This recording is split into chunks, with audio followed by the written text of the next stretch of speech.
Por muitas vezes o pessoal chegou até mim perguntando: Matheus, como é que é a tua história no design? Como que você encontrou o design ou como que o design te encontrou, né? Eu já respondi isso várias vezes em live, inclusive até no particular, mas eu resolvi deixar gravado um vídeo que vai ficar salvo e registrado um pouco da minha história para você conhecer, para você saber quem sou eu, um pouco da minha trajetória no design, tá bom? Então seja muito bem-vindo, me chamo Matheus Reis, eu sou designer há 3 anos, agora em janeiro completa 3 anos que eu ganhei minha primeira grana como designer. E para mim é um motivo de muita alegria, porque eu sempre quis trabalhar com uma coisa que eu, sabe, como você gosta do negócio que você trabalha, isso sempre foi um sonho meu. E com design não está sendo diferente, está sendo justamente dessa forma, né? Mas assim, eu contei para você que eu tenho 3 anos que eu estou ganhando grana aproximadamente, né? Mas o meu primeiro contato com design foi em meados de 2013 e 2014. Lá ainda no Photoscape, acho que você vai lembrar desse aplicativo. Photoscape eu comecei editando minhas fotos para postar na época no Orkut e também no MSN. Você lembra disso? Então baixei o Photoscape para poder começar a editar minhas fotos. Nesse meu tempo, minha mãe ela tem um talento exclusivo que poucas pessoas nessa vida eu já vi, que ela cozinha como ninguém. Minha mãe ela faz tanto comida mesmo quanto doce, ela é confeiteira, enfim, ela faz muita coisa. E eu ajudei ela um pouquinho nessa questão do design para as redes sociais. Eu fiz uns cardápios, eu tirei foto do bolo, enfim, da alimentação que ela vendia, né? Em 2014 eu tinha por volta de 16, 17 anos, então posso dizer que ele foi meu primeiro contato com design. E isso já foi no PixArt. PixArt que é acredito que é mais famoso até que o Photoscape, eu não sei dizer. Mas é aí que começou. Eu lembro que eu diagramava bastante, eu gostava de colocar as fontes mais script assim no texto para dar um destaque, né? E, pelo incrível que pareça, eu olhei um dia desse e não era tão feio, né? Eu conseguia deixar bem alinhadinho, né? Eu tinha pelo menos assim as manhas do visual, né? Mas assim, depois disso, nunca mais tive contato com design. O que aconteceu? Em 2018, eu estava desempregado, eu estava procurando um emprego, eu tinha acabado de voltar de um serviço voluntário que eu tinha feito durante 2 anos, né? E aí eu estava procurando. Só que dentro dessa vibe de procurar, você quer se distrair um pouco, né? E eu estava onde? Estava no Instagram. É engraçado que eu estava rolando o feed do meu Instagram pessoal, né? Rolando, rolando, rolando. Até que eu vejo um anúncio patrocinado do Canva. E aí eu olhei para aquele anúncio, eu vi, tipo, tava meio, eu não lembro se era em vídeo, era em fotos, tipo, personalize templates e faça tal coisa, tal coisa. Mano, aquele brilhou meus olhos de uma forma que eu baixei o aplicativo instantaneamente. Na hora que eu vi o anúncio, eu já baixei o aplicativo e já comecei a me aventurar por lá. Eu lembro que as minhas primeiras artes eu fiz como se fosse um cinema que a gente ia fazer em casa. Sei lá, eu e meus pais e meus irmãos, a gente assistia um filme e eu fiz uma brincadeira, tipo, cinema na sala. Então vai até a sala, tal horas que a gente vai assistir um filme, só pra mim começar a treinar, sabe? E aí eu lembro que eu fui começando a evoluir, eu fui começando a fazer algumas coisas, né? Inclusive, salvo engano, eu fiz o meu convite do casamento. Eu vou colocar aqui uma foto dele pra você ver. E eu fiz ele pelo celular e eu mandei imprimir com uma gráfica parceira. E, mano, a partir do momento que eu fiz o meu convite do casamento e muita gente começou a elogiar, eu falei, mano, é isso que eu quero fazer. Porque é isso que eu sou bom. Eu tinha aprendido com um dos caras da internet que pra mim ter sucesso eu preciso focar no que eu sou bom. Então eu percebi que eu era bom no design, mesmo sem ter tanto conhecimento.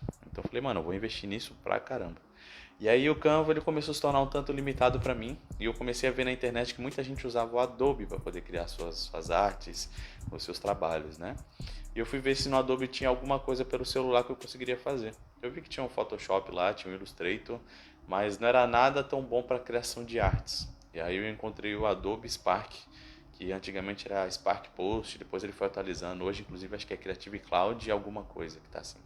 Mas enfim, ele me ajudou a ter um nível um pouco melhor do que o Canva. Porque ele, querendo ou não, é da Adobe, ele tem uns parâmetros mais profissionais. Ah, e ele tem algumas coisas que no Canva é premium. Né? Ele tem um banco de imagens dele, ele tem um banco de elementos, enfim. Isso começou a me ajudar pra caramba. Aí eu comecei a fazer vários posts, né, na igreja, eu tava na igreja, alguém falava uma coisa impactante para todo mundo, eu pegava, escrevia e mandava no grupo da igreja. E eu vi que o pessoal começava a compartilhar isso, sabe? E eu falei, mano, isso é pra mim. E isso foi aumentando a minha convicção que o design era pra mim, sabe? E aí foi passando o tempo, eu fui chamado para trabalhar também voluntário, né, sem ganhar muita grana ainda, numa página que postava essas frases, né, que eu via na igreja, frases inspiracionais, né, de motivação, enfim, esse estilo de design que eu comecei a fazer. E eu fui fazendo. E é engraçado que o pessoal começou a ver e começou a me perguntar: Matheus, quanto você cobra para fazer tal coisa? Quanto você cobra para fazer tal coisa? Eu lembro que o primeiro logotipo que eu fiz entre aspas, eu cobrei R$ 20. É engraçado lembrar, né? R$ 20 eu cobrei meu primeiro logotipo. Isso foi em 2019. E as coisas foram evoluindo. E eu acredito que é até muito rápido, né? Eu fui crescendo, fui aumentando meu network, fui aumentando meu conhecimento.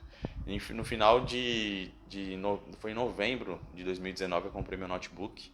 E aí com o notebook eu comecei a me virar. Eu ainda usava o Spark, né? O Adobe Spark, por eu não ter ainda condições de investir no Photoshop.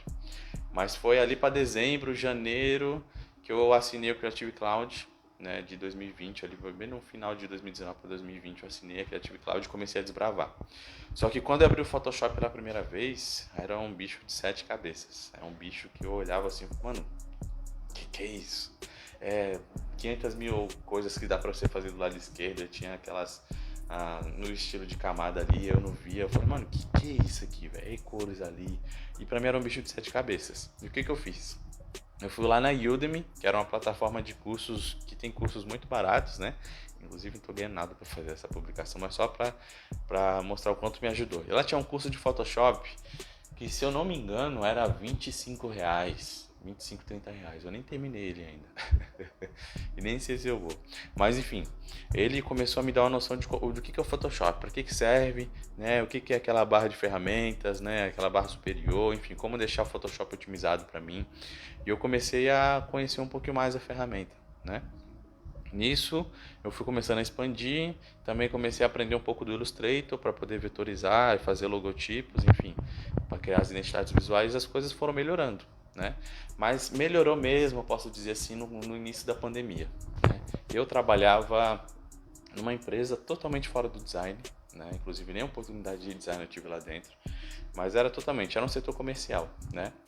E na pandemia, como eu não trabalhava dentro da empresa, né? Eu trabalhava na rua, tinha contato com as pessoas na rua, né? Esse processo de vendas na rua, eu eu tinha tempo para poder ficar em casa na pandemia, principalmente no isolamento. Eu só saía se tivesse agendado e aí eu ia na casa da pessoa. Então, eu estando em casa, eu tive bastante tempo para poder estudar, para poder testar, para poder atender clientes menores, né?